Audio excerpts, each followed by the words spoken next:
पीक कर्ज माफीच्या मागणीकडे शासनानं दुर्लक्ष केल्यामुळे आता कोकणातल्या आंबा उत्पादकांनी आंदोलनाचं हत्यार उपसलंय।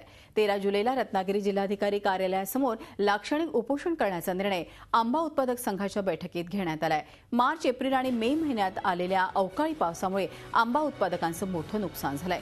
यावर्षी सरासरीच्या किंवा 45% उत्पन्न आलंय, त्यामुळे आंबा उत्पादक अडचणीत आलेत। बँकांकडून घेतलेली कर्ज फेडायची कशी असा प्रश्न आता त्यांच्यासमोर उभा आहे।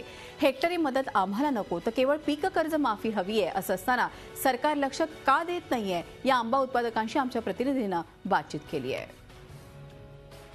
कोकणामध्ये अवकाळी पावसामुळे सर्वाधिक नुकसान झालं ते आंबा पिकाचं। मात्र आंबा पिकाच्या नुकसान भरपाईसाठी वेळोवेळी सरकारकडे मागणी करू नये, सरकारने याकडे दुर्लक्ष केल्याचा आरोप इथले आंबा बागायतदार करतात।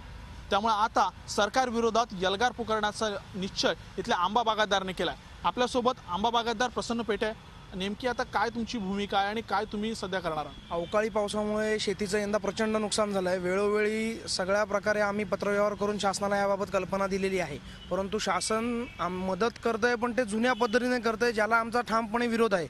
वेळोवेळी आम्ही शासनाला सांगितलं आहे की पर हेक्टरी मदत आम्हाला ही अपुरी आहे आणि याचा काहीही उपयोग शेतकऱ्यांना आम्हाला उत्पादकांना होत नाही। मुळात इथली शेतीची पद्धत जी आहे याचा ट्रेंड आहे जो तो पूर्णपणे वेगळा आहे।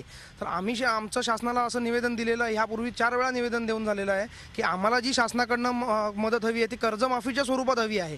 त्यामुळे आमचं जे इथे जी मदत शासनाची आलेली आहे तर ती त्यांनी लवकरात लवकर ही थांबवली पाहिजे आणि आम्हाला कर्जमाफीच्या स्वरूपातच ती मदत दिली पाहिजे। त्यासाठी आम्ही आता हे शासनाने आजपर्यंत ऐकलेलं नाही आहे, त्याकरता 13 तारखेला आम्ही कलेक्टर ऑफिससमोर लाक्षणिक उपोषण पुकारलेलं आहे आणि जिल्हाभरातून हजारोंच्या संख्येने आंबा उत्पादक तिथे येतील अशी आमची खात्री आहे। गेल्या अनेक वर्षांपासून बघायला गेलं तर गेल्या 2 वर्षांमध्ये आंबा पिकाचं नुकसान हे अवकाळी पावसामुळे झालेलं पाहायला मिळतं।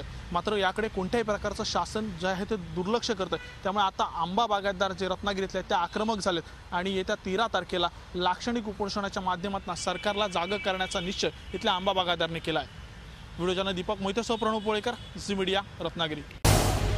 झी 24 तास रहा एक पाऊल पुढे।